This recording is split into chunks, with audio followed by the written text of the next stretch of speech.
Welcome, everyone, to the Wilson Center, where we tackle global issues through independent research, honest dialogue, and actionable ideas. I'm Mark Green. I have the honor of leading the Wilson Center, and today, the honor of introducing a very important, very timely discussion. In recent months, following the unjust, outrageous incarceration of opposition leader Alexei Navalny, Russian authorities have arrested record numbers of protesters. They've cracked down on critical media outlets and independent groups, and they've labeled foreign organizations as undesirable or foreign agents. Now, I can't help but recall that I used to lead an organization that was once ruled undesirable by Putin, the International Republican Institute. And I also remember having to go to Senator John McCain, who was the chairman of IRI, and tell him we had been declared undesirable. And of course, his response was, "What took you so long?" And then he pointed out that when he was declared undesirable by Putin, he put out a press release saying, "There goes spring break in Siberia."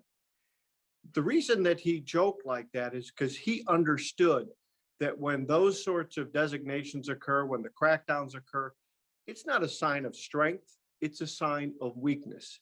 It's a sign that Putin and his regime is fearful of the people. In the wake of the Navalny arrest, detention, and mistreatment, and apparently the fear of the wrath of a fully informed citizenry, authorities have slowed access to the internet in Russia. Again, they're afraid of getting information in the hands of citizens. They're taking steps to either partially or fully block websites and do everything they can to further enable government control and censorship. Last month, Putin's security services apprehended numerous human rights defenders, academics, and lawyers. Among them were two with ties to the Wilson Center.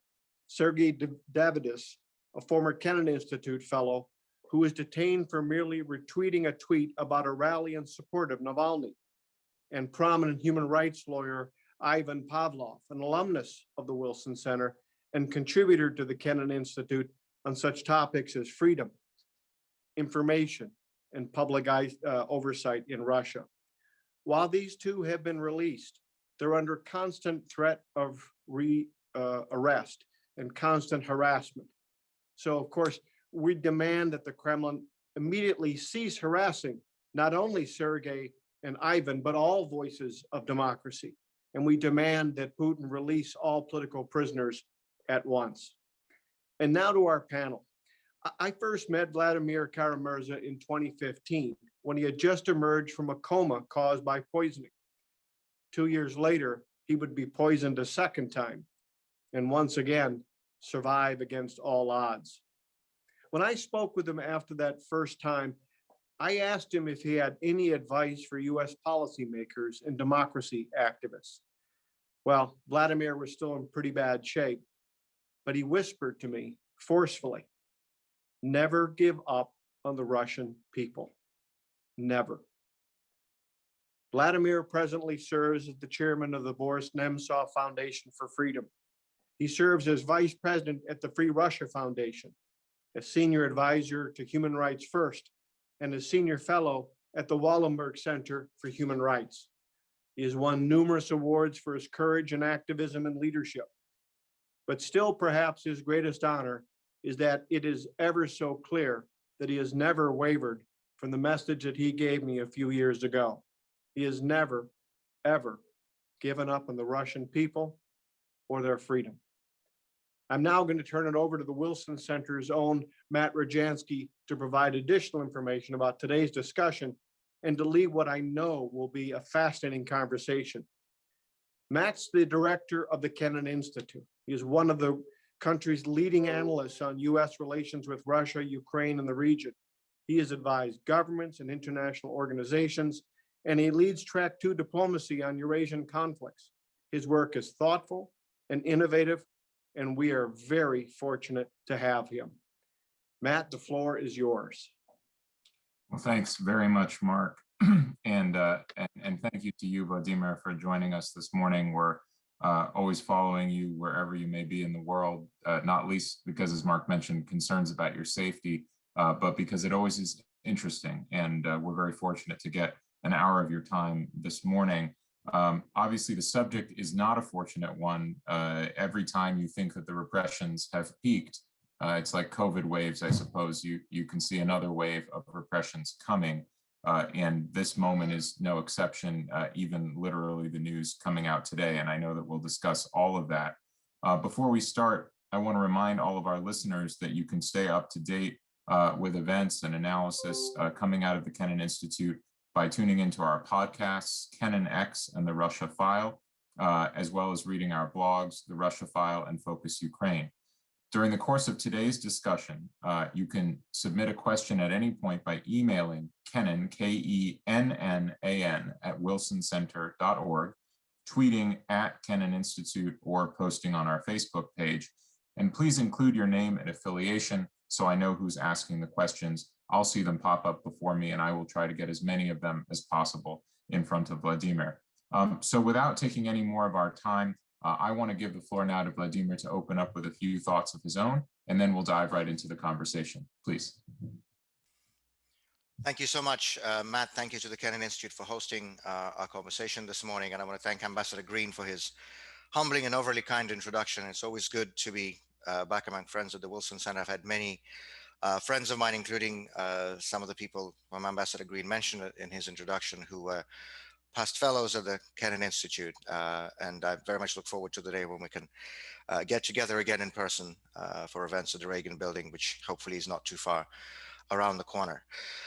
We're speaking on a symbolic week. This week marks the centennial of Andrei Sakharov, the great Russian scientist, humanist, and dissident, one of the great citizens of my country, the biggest and the most respected European Human Rights Prize, awarded annually by the European Parliament, is named after Andrei Sakharov. And you know, every time I hear, which I still do astonishingly often, not as often as before, but still, in Western audiences, this sort of old, tired, and offensive stereotype that, you know, these Russians are somehow just not made for democracy. They're not ready for democracy. They can't live under a democracy. I have a few things I can remind people of, but one of the things I remind them of is that the largest, the oldest, and the most respected European-wide Human Rights Prize is named after a Russian citizen. So this Friday, May 21st, is going to mark the centennial of Andrei Sakharov. And just yesterday, the Moscow authorities, Moscow City Hall,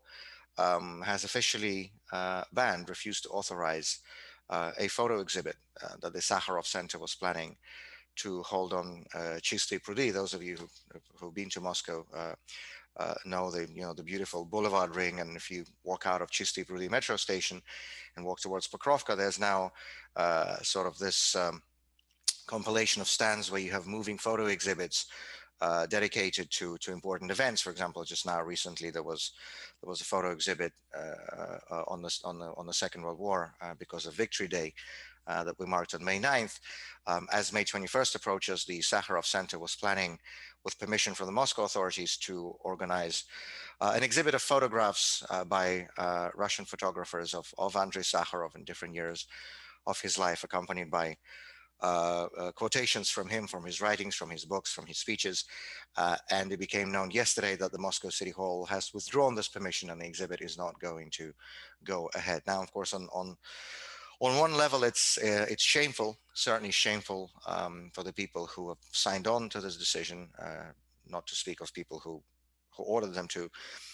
But actually, I think paradoxically, in a way, it's quite appropriate that they have done this, because I think it would have been pretty hypocritical to have a photo exhibit in downtown Moscow in honor of Andrei Sakharov at a time when the situation in our country is so strikingly similar to what it was when Sakharov was being force-fed in a hospital while on a hunger strike during his internal exile in the closed city of Gorky in the 1980s. Just as then, today we have a repressive authoritarian state that denies its citizens the most basic rights and freedoms, including the freedom of speech and of the press. We have media outlets that serve as tools, aggressive and hysterical tools for government-sponsored propaganda. We have elections that, just as in Soviet times, are meaningless rituals with predetermined results. Just as in Sakharov time, we have state-sponsored political repression. In his Nobel lecture in 1975, so just over 4 years before he was sent to that internal exile in Gorky, Andrei Sakharov wrote that he is dedicating his Nobel Peace Prize to prisoners of conscience in the Soviet Union, and he listed by name 126 people who were known to him at the time in 1975, in December 1975, as prisoners of conscience in the USSR. Now, this was not an exhaustive list by any means. There were many more people, but these were cases that were known to Sakharov. 126 prisoners of conscience in the Soviet Union in 1975. Today, in Vladimir Putin's Russia, in the year 2021, there are 383 political prisoners. I just checked this number before going live with this event. These are the figures put forward by the Memorial Human Rights Center, led by the Political Prisoner Support Program, is led by Sergei Davidis, whom Ambassador Green mentioned in his introduction, a past Kennan Institute fellow, who was just a few days ago released after serving an administrative arrest for retweeting information about a rally in support of Alexei Navalny in April. So Sergei is leading that program at Memorial that dedicates itself to documenting and chronicling political repression in Putin's Russia today. And this number, 383, is just as much of an underestimate as the 126 named by Sakharov was in 1975, because this figure only includes cases that have been vetted and studied by Memorial, so they can vouch for every single case on that list. And more than that, this list only includes the people who correspond to the very strict, very conservative, very restrictive, I would say, criteria established by the Council of Europe and the Organization for Security and Cooperation in Europe on who constitutes a political prisoner. So according to that very strict, very rigid criteria, with all of these caveats and limitations, the number of political prisoners in Vladimir Putin's Russia in the year 2021 is more than double the number of prisoners of conscience in the Soviet Union in the mid-1970s when Sakharov was writing his Nobel lecture. And this is a frightening fact. Just a few weeks ago, on the 21st of April, there was a big rally. I was going to say in Moscow because I was at the rally in Moscow, but there were rallies, in fact, nationwide all over the country, tens of thousands of people who came out to protest the unlawful and politically motivated imprisonment of Russian opposition leader Alexei Navalny. And now, as we speak, some people around the country are still serving out administrative arrests for committing no crime except trying to exercise their constitutional right to freedom of assembly. Back in January, when we had nationwide protests immediately after the arrest of Alexei Navalny, we had 11,000 detentions made on one single day. This was a record for modern Russia. 11,000 people detained by police across the country in a single day for exercising their peaceful right to freedom of assembly. So it is in a way appropriate that the Moscow City Hall has refused to authorize the exhibit in honor of Andrei Sakharov, while the situation in Russia today is as bad and in some cases worse than it was when he was serving out his internal exile in Gorky. The reason I say it's worse is because, not just because of the numbers of political prisoners, not just because of the ever-growing repression, and it's hard to catch on to all of these new repressive initiatives that the Russian so-called parliament is rubber stamping literally every single week. Just now, again, just before going to this event, I opened up Echo of Moscow, the main news page, and just today, the Russian State Duma has passed on the first reading 2 new bills, one of which would prohibit anybody associated with a quote-unquote extremist organization from running for any elected office at any level, municipal, regional, or national.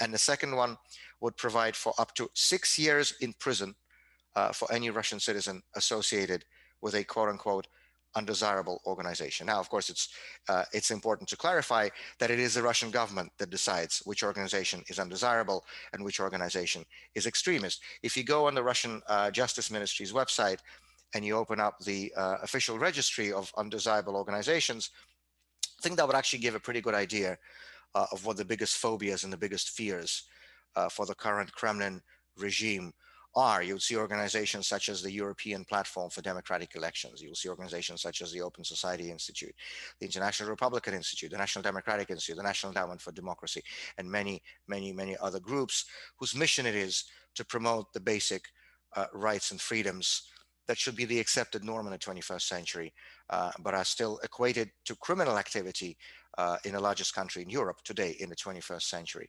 And as for the extremist designation, just a couple of weeks ago, in a move that directly echoes the infamous Article 70 of the Soviet-era criminal code that penalized anti-Soviet agitation and propaganda, and that sent some of the leading dissidents in the Soviet Union, like Yuri Orlov or Vladimir Bukovsky or Sergei Kovalyov, 2 years behind bars and gulags and prisons and penal colonies. Echoing back to that article, the Russian government has officially recriminalized opposition activity by suspending and designating as extremist the nationwide network of political movements, regional-based political movements belonging, or I should say associated with Russian opposition leader and prisoner of conscience, Alexei Navalny, putting a peaceful political opposition group whose methods include supporting candidates in elections, holding peaceful street rallies, or conducting public anti-corruption investigations, most prominently the recent investigative documentary into Vladimir Putin's $1.3 billion lavish Italian-style palace on the Russian Black Sea coast, with terrorist groups such as ISIS, Al-Qaeda, and Taliban. Anybody associated with the official court ruling on the extremist designation for the Navalny movement will come on June the 7th, but I don't think I know, everybody already is certain of the result, as is the case with the current justice system in Russia. Anybody associated with this network of organizations led by Alexei Navalny will be liable for up to 6 years imprisonment. Anybody who's ever donated money, and by the way, this law has retroactive effect, so anybody who's ever donated money to any of these organizations, even 100 rubles, in the past 3 years, would face up to 8 years in prison. Anybody who has been leading in any way any of these organizations, either nationwide or on regional level, will face up to 10 years of imprisonment, again, for committing no crime except being actively opposed to the regime of Vladimir Putin. So among the many steps that harken back to the worst repressive practices of the Soviet era and that were brought back by the regime of Vladimir Putin in recent years, they have now officially recriminalized opposition activity, equating it to extremism and making it liable for several years of real prison term. But of course, when I say that in some ways the situation is worse in terms of state-sponsored repression today than it was when Sakharov was writing his Nobel lecture, is that because, back in the 70s and 80s, leading dissidents in the Soviet Union were either in internal exile like Sakharov, in external exile like Solzhenitsyn, or in prison like Orlov or Bukovsky. Today, the leading political opponent of Vladimir Putin's regime is dead. It's now more than 6 years since Boris Nemtsov, former deputy prime minister of the Russian Federation, the most prominent, the most effective, the most powerful political opponent of the corrupt and authoritarian regime of Vladimir Putin, was murdered, gunned down literally in front of the Kremlin walls. And to this day, more than 6 years on, the organizers and masterminds of this most brazen and most high-profile political assassination in the modern history of Russia continue to enjoy full protection from the highest levels of the Russian state. And I think the reason is very obvious to everybody who is joining us in this conversation today. Alexei Navalny, of course, who is now unlawfully incarcerated in the Pokrov penal colony in Vladimir region, about 300 miles outside of Moscow. When I say unlawfully incarcerated, this is not my opinion. This is an official verdict from the European Court of Human Rights that had found his conviction, his verdict, to be unlawful and politically motivated, and who has specifically and directly requested the Russian authorities to immediately release Navalny. So he's being held in violation of a direct order by the European Court of Human Rights. And this is why I say unlawfully.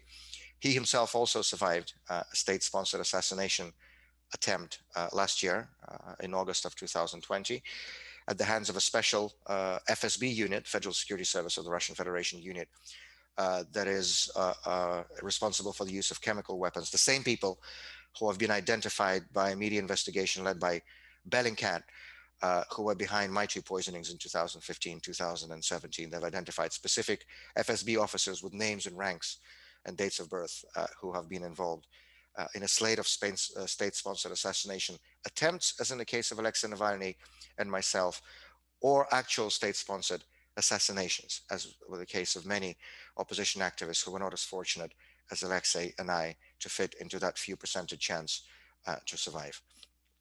But I don't want to end on this sort of tragic and pessimistic note of repression. Everybody knows about the repressive nature of Vladimir Putin's regime. He's now been in power for more than 20 years. I don't think there's a person on this planet who still is genuinely uninformed about the true nature of the Putin regime. Those people who are still publicly defending it must have some sort of a reason, a vested interest in doing so. So everybody is well aware, I think, of the repressive side of it. That is the side that is very often and publicly covered in international media as well. I want to briefly mention the other side of the equation too, because one other message that I very often try to convey when I speak to Western audiences is that please do not equate the Putin regime with Russia, because they are two very different things. Too often, far too often, we hear from Western political leaders, Western commentators, Western journalists, the use of this sort of easy shorthand expression. When they talk about the Kremlin, when they talk about the Putin regime, when they talk about the Russian government, they just replace it with Russia for ease of reference. They say, Russia did this, Russia invaded that, Russia annexed, sanctions against Russia, behavior of Russia. I know it may sound like a small semantic point, but it is very important to those of us who are also Russians and who are fundamentally opposed to the corruption, nepotism, and oppression that Vladimir Putin and his regime represent. And so, to this difference between the Putin regime in Russia, I think it's very important to emphasize the fact that everything the Kremlin has been doing in recent years, all of this horrific expansion of state-sponsored repressions against those Russians who disagree with the system, all of this comes not from strength, but from weakness, as Ambassador Green pointed out very rightly in his introduction. We are now 4 months away, less than 4 months away, from a parliamentary election. Vladimir Putin's party, United Russia, is down to 27% in the polls nationally and down to 15%, 1-5, in Moscow. Vladimir Putin himself, in an open question Levada Center poll about public confidence in political leaders, is down to the low 30s among the general Russian population and down to just 20% among the younger voter age bracket, those between the ages of 18 and 25, the people who have never seen anybody except Vladimir Putin in their lives because he's been in power for such a long time. These figures are shameful for a dictator who controls the entire media machine, the whole government apparatus, the whole political system. And they're terrified. And everything they do, all of these new rubber stamp repressive laws, all of these arrests, all of these repressions, all of these measures to try to scare opponents are because they feel weak and insecure. We see this not only in opinion polls, we see this with the protests that I've already referenced that have been going on really in a big way in the last couple of years, beginning in the summer of 2019 with the mass protests in Moscow after disqualification of opposition candidates from the Moscow City Duma elections. We have seen this again in a big way in the last year in the Russian Far East and Khabarovsk, where at one point tens of thousands of people in a city whose population is 500,000 went out to the streets to protest the removal by the Kremlin of the local elected governor. We have seen this again from the beginning of this year, nationwide from January, all over Russia, literally from the Baltic Sea to the Pacific Ocean, when hundreds of thousands of people, mostly young people, went out to protest the unlawful arrest of Alexei Navalny, knowing, because these protests were quote unquote unauthorized by the authorities, knowing that everyone who went to those protests could be detained, could be arrested, could be beaten up, could face expulsion from the university or sacking from their job, and yet hundreds of thousands of people still went across the country. We see this also in election results across Russia. For many years, Vladimir Putin's regime managed to maintain its political dominance by essentially keeping out opponents from the ballot, right? It should be difficult to lose an election when your opponent is not on the ballot. And this is what happens in most cases in Russian elections going back years.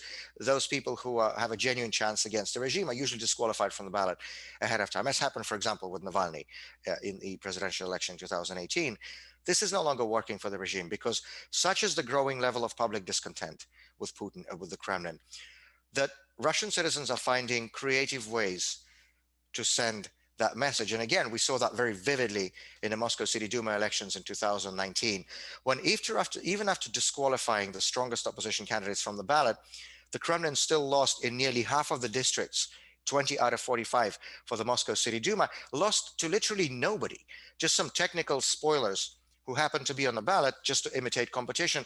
And people went and voted for them just to send a message to the Kremlin with just how fed up they are with seeing that single face on their television screens now into its third decade. My favorite story was in the north of Moscow, in Mitina and Shukina district for the Moscow City Duma, where a good friend of mine, Alexander Solovyov of the Open Russia movement, was running for a seat on the Moscow City Duma. He was disqualified from the ballot, as were other opposition candidates. He was jailed for the duration of the campaign, spent it sitting in a detention center. But there was another candidate with the same name, classic spoiler tactic, Alexander Solovyov, whom they put to confuse voters. And I guess they just forgot to take him off the ballot. And when election day came, a few days before the vote, Alexei Navalny's organization called on Muscovites. They have this smart voting initiative, sort of a tactical voting drive, where they call on people, even when there are no genuine opposition candidates, to vote for God knows whom, just some spoilers happen to be on the ballot, to send a message to the Kremlin and its people. And so a few days before the vote, the Navalny organization called on voters in that district to back this fake Alexander Solovyov. Now, he's never appeared in the district. He hasn't held a single meeting. He hasn't published a single leaflet. He hasn't met a single voter. He hasn't spent a single dime on campaigning. He won in a landslide against the pro-Kremlin candidate. And for 2 days after the election, the Electoral Commission tried to locate where this guy was to actually get in touch with him and tell him that he's now an elected member of the Moscow City Duma. Now, it's an absurd story, but there's a very serious point behind it. As such is the growing level of discontent, especially in big cities, especially among the younger Russians, with the Putin regime, with the Putin system, and with Putin personally, because you can get fed up with anyone after 20 years in power. That none of these restrictions, none of these repressions, none of these gimmicks that the regime is trying to put out to preserve its political dominance appear to be working anymore. And now, as we are 4 months away from a national parliamentary election, the Kremlin is terrified. And I think the biggest reason for it to be worried, and it's actually a valid reason, is that there were snap surveys conducted at the protests in January, the nationwide protests in support of Navalny, which showed that the median age of those people, of those hundreds of thousands who attended those protests in January, was 31 years of age. The people who are only just beginning their full adult professional lives. Now, that generation is the future of Russia, and Vladimir Putin isn't. And at the end of the day, there's nothing the Kremlin is going to be able to do about that. Thank you very much for the opportunity to speak with you this morning. Thank you, Matt, for moderating this. And I very much look forward to the questions and comments from you and from our colleagues in the audience. Thanks very much, Vladimir. We have a lot of questions already coming in, but I want to remind anybody who'd like to add theirs now. Email kennan@wilsoncenter.org, tweet us at Kennan Institute, or post on our Facebook page. Of course, I get the prerogative as host and moderator to ask my own questions, and I want to start where you left off. Help us understand, if the regime faces such obvious discontent, especially in Moscow, but no doubt beyond it, why do they continue to hold elections? And it's interesting, when you and many others report on the figures, we presume, and we know, I think, that the figures are falsified in places like Chechnya, where you get more than 100% turnout, but we presume that they're not in some districts of Moscow, at least, where the results are disappointing for the regime. So why, it's the old Stalin line, right? It doesn't matter who votes, it matters who counts the vote. So why are they holding elections and letting people actually have a real vote when they're getting these disappointing results? Explain what you think is the logic there, And if I can append to that quickly, you mentioned smart voting. Do you think smart voting overall is a good strategy? I understand the result is a little bit remarkable, but what do you make of the smart voting strategy? Thank you, Matt, for both questions. First of all, on your first question about elections, you said that why is the regime still allowing people to have a real vote? Well, let's make one thing clear: it's not a real vote. The last time we in Russia had a free, fair, competitive, and democratic election was in 1999 for parliament and in 2000 for president, the year Putin came to power. This is not me who's saying it. This is these are the observer missions from the Council of Europe and the Organization for Security and Cooperation in Europe, the gold standard for election observation in our part of the world. If you look at all of the mission statements, all of their observer reports, every nationwide election in Russia, beginning with the parliamentary election in 2003, which I remember very well, having been a candidate for the Russian State Duma in that election, and then all the subsequent presidential and parliamentary elections to this day have failed to meet even the most basic criteria for fairness in electoral competition. So these are not real votes. If Putin ever allowed a real vote, he would not be in power. I think that's important to state at the outset. You know, every time I hear this sort of repetition, even sometimes from well-informed Western analysts, of this Kremlin propaganda line that, yeah, you know, Putin may have his problems, but at least he's genuinely popular with Russian voters. Really? I mean, I only have one question always to this. If he's really as popular as he says he is, why hasn't he allowed a single free election in the 20 years that he's been in power? Very simple question. The point I was making about elections is that even when elections are not free, even when elections are not fair, even when in the vast majority of cases, genuine opposition candidates are not allowed anywhere near the ballot, the regime is still losing in many places, and not just in Moscow. Thank you for making this point. It's important. I travel a lot around the regions of Russia as part of my work. I'm a Muscovite myself, but I go all over the country. And you can see this everywhere. In fact, if anything, protest sentiments are higher out in the regions than they are in Moscow and St. Petersburg. But they are pretty high up in Moscow and St. Petersburg as well.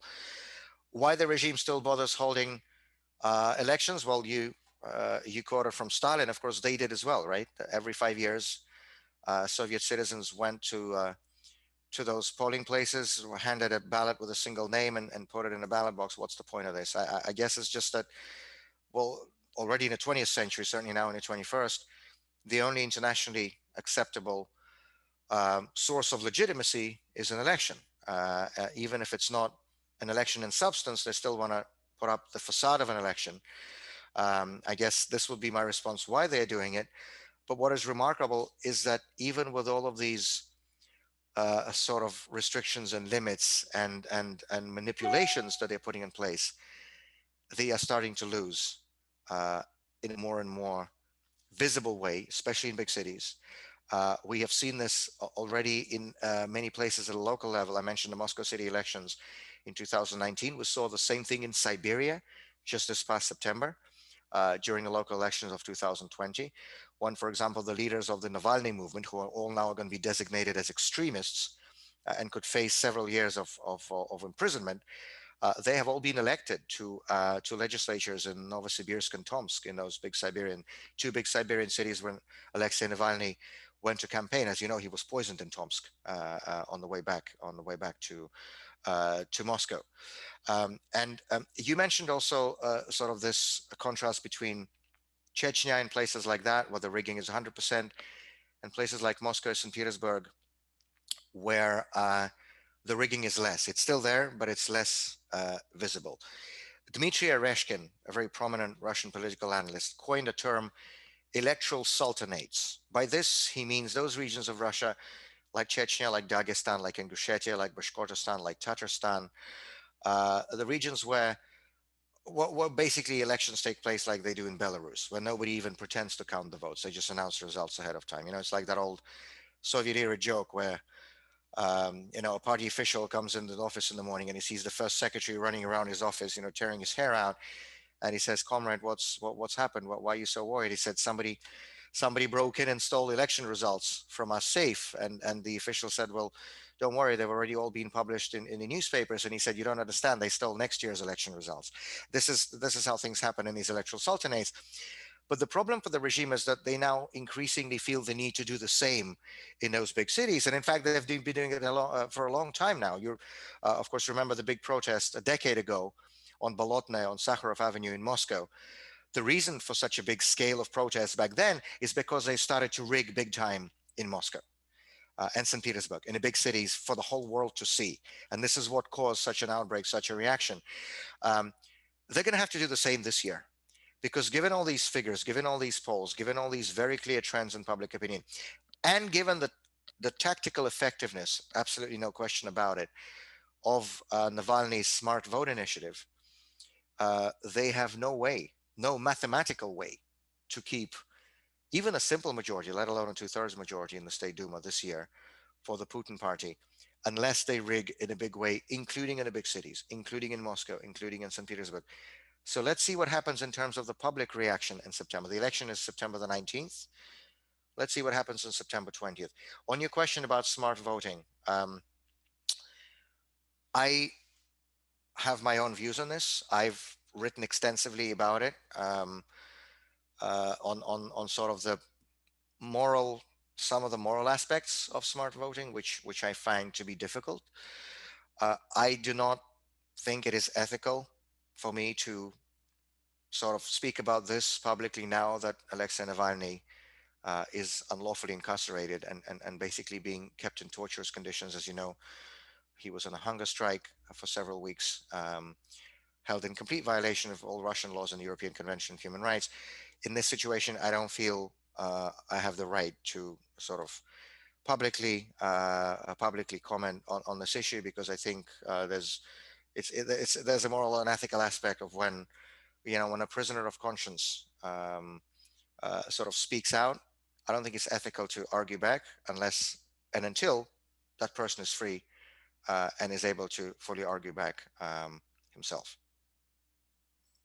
Okay, well, let's, but presumably people can read what you've written in the past on smart voting, and I think that would be worthwhile. Let me take one question and follow up to what you were saying about what's going on in the regions. Karen and Jack Siegel, who were the first Americans assigned to the U.S. consulate in Yekaterinburg in 1994, asked about what's happening in Russia's hinterlands, protests, crackdowns, and specifically in Yekaterinburg, where the U.S. has a consulate that is being threatened with closure. And I might append to that, do you see a connection? Do you see a direct connection between the desire of the Russian officials, obviously, to reduce the U.S. presence across the Russian Federation and their fear of political protests? Thank you very much for the question. The U.S. consulate in Yekaterinburg was officially shut down this week. The consul general left, as was the consulate general in Vladivostok, and the consulate general in St. Petersburg has been shut down since 2017. And the U.S. embassy in Moscow is now basically down to a minimum skeletal size. And as you know, they've completely shut down all the visa operations as of last week. So yes, the U.S. diplomatic presence in Russia, I think, is now the lowest it's ever been, actually, in the time that our countries have had diplomatic relations. On Yekaterinburg, I'm actually going to be there next week. I'm going to have a film screening for one of my documentaries as part of the program for the centennial of Andrei Sakharov, that will be hosted by the Boris Yeltsin Presidential Center. It's an amazing institution. I would recommend anybody who has an opportunity to go and visit. It's only a 2-hour flight from Moscow. It's brilliantly done. And it's an amazing oasis of sort of free thinking and accurate representation of history in this horrible sea of Putin state propaganda that, trumpets every single day from every television screen about those horrible 90s, how things were bad, how Russia was on its knees, how we were run by Americans, and all the rest of this nonsense they keep putting up. When you go to the Yeltsin Presidential Center, it's like, and I remember those times. I lived in the 1990s. I'm really interested in how young people, what young people feel there, those who do not remember the 90s, those who haven't lived there, or maybe those who weren't even born in the 90s. But for me, well, first of all, I feel a lot of nostalgia for my childhood, but also apart from that, I would just recommend anybody who has an opportunity to go and spend a full day there.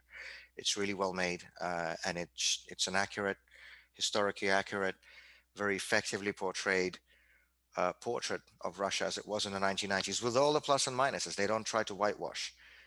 They have October 93, they have the war in Chechnya, everything is there. But they also have the political freedoms and the elections and the independent media and just the hopes and the aspirations that people had back then, which are non-existent now. And so anyway, I'll be there for a film screening as part of the Sakharov Centennial program next week in Yekaterinburg. Very much looking forward to that. I haven't been in a couple of years, but Yekaterinburg is actually a pretty good example of why the regime feels the need to put out all these limits and repressions and bans that they come up with every single week. Yekaterinburg was one of the last cities in Russia that had a directly elected mayor. In 2013, there was a last mayoral election, and the pro-Kremlin candidate lost to Yevgeny Roizman, a prominent, very prominent public figure, former member of parliament of the Russian State Duma, someone who is a political maverick, very outspoken, very independent, never belong to any political party, someone who's openly criticized the Kremlin's war in Ukraine, somebody who's openly spoke out in support of Russian prisoners of conscience and political prisoners, somebody who's never shied away from criticizing the current system and Putin personally. This man was democratically elected as the mayor of Russia's fourth largest city, which is Yekaterinburg. Well, they couldn't do anything to defeat him, so a few years ago, they just abolished the mayoral elections altogether. And now the mayor of Yekaterinburg is appointed, just like the mayors of the vast majority of big Russian cities. I think there are now only 6 large cities left in the whole of medium and large cities left in the whole of Russia, out of hundreds, which still have direct election for mayors. And the answer why the Kremlin feels the need to do that is, I think, very obvious. For example, on the example of Yekaterinburg and Evgeny Roizman, it's a city that has long traditions of civic activism. Of course, it's a city where Boris Yeltsin came from. It's a city that had, in 1991, well, hence the Yeltsin Presidential Center is there. It's a city that in August 1991 had the 3rd largest public demonstrations against the attempted coup d'etat after Moscow and Leningrad. This was Sverdlovsk at the time, now Yekaterinburg. So, and actually Leonid Volkov, the chief of staff to Alexei Navalny, the chief of staff to the nationwide network of the Navalny regional headquarters, is a former member, elected member of the Yekaterinburg City Duma. So I very much look forward to being there next week, and sort of to refresh my impressions. But from what I know, sort of as a Muscovite, as an outsider, it's one of those places where not only protest sentiments, but actually constructive civil society activism is really developed. It's really high. And just last September, actually, when there were these local elections that are referenced, there was a special election for the Yekaterinburg City Duma, and the candidate who was openly positioned as representing the Open Russia movement that has been declared undesirable by the Kremlin, and whose members are liable for prison sentences, a candidate who openly identified himself with this movement came close second after the pro-regime candidate in the Yekaterinburg City Duma elections got more than 20% of the vote. So it is a place that is very much alive, very much active, and I look forward to being there in a few days. And on your sub question, Matt, about the U.S. Diplomatic presence, what I think is very important, we mentioned the closure of these consulates, right? The St. Petersburg consulate was closed down by order from the Russian government back in 2017. The Yekaterinburg and the Vladivostok consulates were closed by the last US administration. They were not closed from the Russian side, they were closed by the US side. I think that is exactly the wrong signal to send. What we always say is that it is very important, alongside keeping up a firm and principled position in the face of the Putin regime and its repression and its corruption and everything else it's engaging in, it is very important for Western democracies, above all for the United States, to continue those channels of communication and outreach to Russian society, to Russian citizens. That includes media operations. And I'm really happy to see the current US administration undoing some of the damage that the previous administration did to those US foreign broadcasting operations, Radio for Europe, Radio Liberty, and other services. But it also includes vigorous and active people-to-people contacts and people-to-people communication, and study tours and exchange visits, and just being able to go to see other countries. And I think when the US itself scales down and shuts down these consulates and these operations, and the US itself shuts down these visa services, because I'm sure that even with all the restrictions that the Kremlin's try to put in place, it must be possible to find a way to still keep some channels of communication and some channels of visa issuance open, so that young Russian activists and students and independent journalists can go and do those people-to-people exchanges. When the US itself is shutting down those channels from the US side, I think, first of all, that's very damaging. And second, that sends a profoundly wrong signal, not only to the Kremlin in this case, but to Russian society, which was much more important. Thanks, Vladimir. We have a short time remaining and quite a few questions that I'd like to get through. So let me suggest we do a sort of quick one question at a time answer back and forth. And a very quick comment, you mentioned Leonid Volkov, who of course cannot be in Yekaterinburg or Moscow or anywhere else right now due to his own safety concerns. We're going to speak with him remotely next week. So invite anybody who wants to join to take part in that conversation. But I have to ask you this because I know a lot of listeners are wondering about this, Vladimir. I mean, given the risks to any number of independent Russian voices and what has actually happened to Navalny and Davidis and some of the others whom you mentioned, you're going back and forth to Russia all the time. How do you think about the risk to yourself, given what's already happened to you? And I mean, let's be frank, what could happen to you at any time? How do you think about that? Well, when Alexei Navalny woke up from his coma in Berlin last year, and the first thing he said was that he's going to go back as soon as he's able to, I was literally inundated by calls from mostly Western journalists asking me to comment on this sensation, as they put it. To which I responded that not only don't I see any kind of sensation, I don't see any kind of news here. Of course he has to go back. He's a Russian politician. A Russian politician has to be in Russia. The easiest decision I made in my life was to go back home after both of my poisonings. As soon as I completed medical rehab and sort of the post, I had to learn to walk again. It was a long process both times in 2015 and 2017. But as soon as I completed medical rehab abroad, I went straight back on a plane and went straight back home. I think the biggest gift those of us who oppose the Putin regime could give to the Kremlin would be to give up and run away. And we're not going to do that.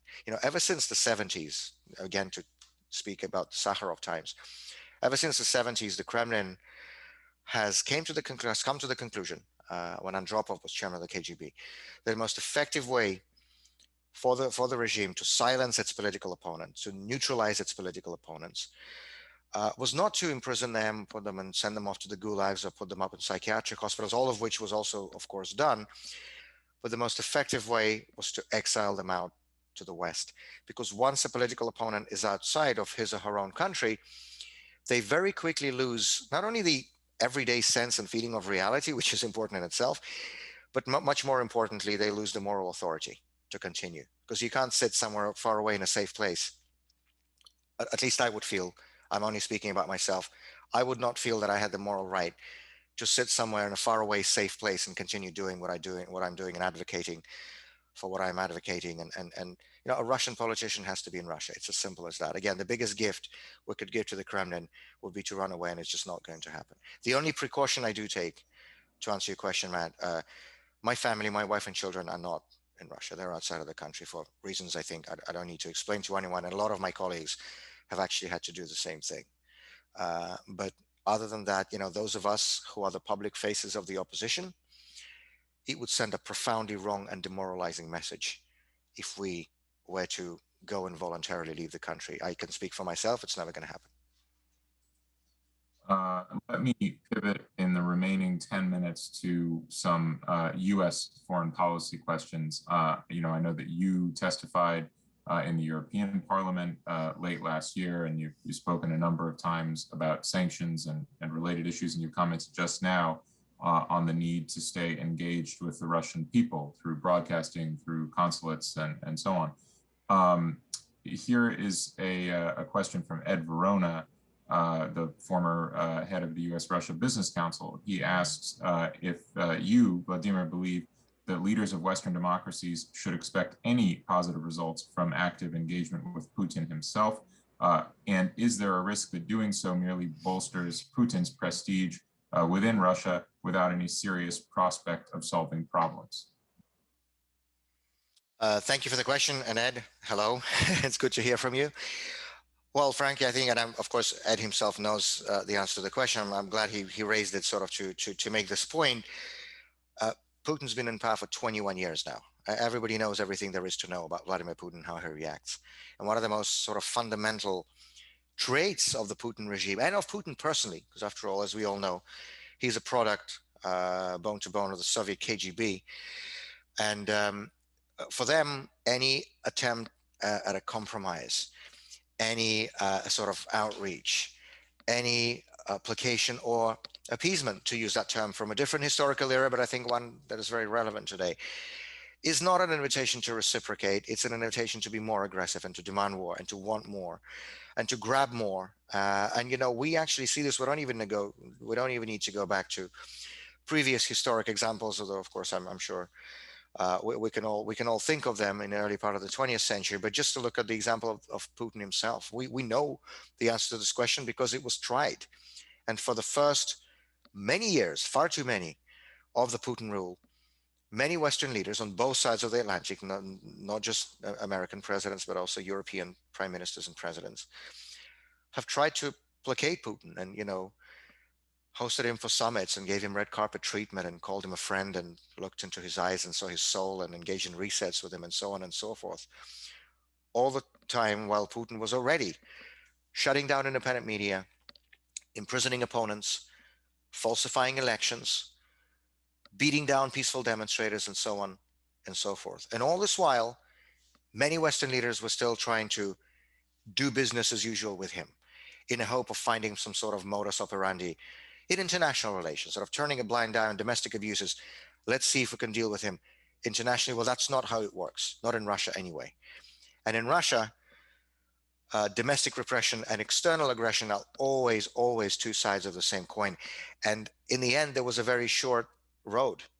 It was a very short road for Mr. Putin from the closure of the last independent nationwide television network in Russia in 2003, and the first state-to-state territorial annexation in Europe since the end of the Second World War, which Mr. Putin accomplished in Crimea in 2014. Very short road. And in a way, those Western leaders who for years had chosen to turn a blind eye on all of these domestic abuses, when they one day woke up to that first territorial annexation in Europe since the end of the Second World War, they had some of the responsibility for that to share. So no, appeasement does not work if ever we needed confirmation of that. Let me take a question here from Golfo Alexopoulos, the USF Institute on Russia. Said we expected political change in Belarus following persistent public protests, but brutal political repression has proven successful in the short term. You described the lack of support for Putin and United Russia, yet the Siloviki appear firmly behind Putin, that is the security services. Can there be political change in Russia if the security services continue to be loyal to Putin? Is there any chance of a split within the security services? Thank you, Golfo, and good to hear from you too. I hope you're staying well. The reason Lukashenko survived in Belarus in the face of these mass unprecedented protests was, of course, help from Vladimir Putin. Financial help, but also very practical help in terms of Russian security services and weapons and instructors being sent over to help drown down those protests. Because the reason Putin was so terrified at the sight of those mass protests in Belarus last year, because for him, it was in many ways a glimpse into his own future in what is likely to happen throughout Russia in 2024, when Putin attempts to cling on to power in violation of the term limit, which he again unlawfully and illegitimately waived in this sham plebiscite last year. This is why he did all he could to help Lukashenko, and for now he did, because of course those, Russia and Belarus, the last two dictatorships in Europe, the regimes very similar to each other in many ways, that very often copy off each other and support each other and back up each other. And so for Putin, the sight of those protests in Belarus last year were frightening as a glimpse into the mirror, as it were. But you ask if change is possible if Siloviki stay on the side of the regime. Well, I think all that depends on just one factor: how big that public movement will be. I'm old enough, just about as a child, but I do very vividly remember August of 1991, those 3 days that marked the end of one of the most horrific and repressive systems in the history of humanity. 3 days. That's how things happen in Russia. And I remember very well that when that coup d'état began in August of 1991, in the morning of August 19th, as we all woke up to the sight of Swan Lake on our television screens, the people who engineered that coup had absolutely everything at their disposal. They had the entire government apparatus, the entire party machinery, the state media, the police, the army, the KGB's overwhelming machine of repression. And of course, they had the tanks, which they sent into the streets of downtown Moscow. And I remember it's a frightening sight to see tanks on the streets of your city. The people, the Russian citizens, the Muscovites, who refused to accept and put up with that coup and who wanted to defend their own freedom and their own dignity, they were not armed with anything except their determination to defend their dignity and their freedom. And they went into the streets, and my father was one of those people, in the tens and the hundreds of thousands, and literally stood in front of the tanks. And the tanks stopped and turned away.